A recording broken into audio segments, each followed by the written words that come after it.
বলতে পারো। বাংলাদেশের অর্থনীতির লাইফলাইন বলা হয় কোন বন্দরকে? চট্টগ্রাম বন্দর।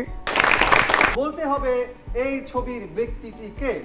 গো আব্বাস উদ্দিন আহমদ। জ্ঞান মানুষকে আলোকিত এবং সমৃদ্ধ করে, আর বুদ্ধি নিয়ে আনে বিজয়ের হাসি।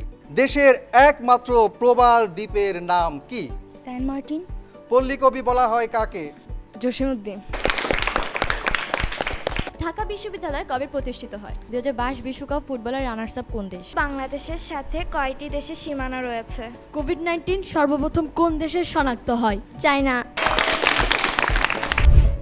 দেখবেন 25 সেপ্টেম্বর বৃহস্পতিবার সন্ধ্যা 6টা 30 মিনিটে।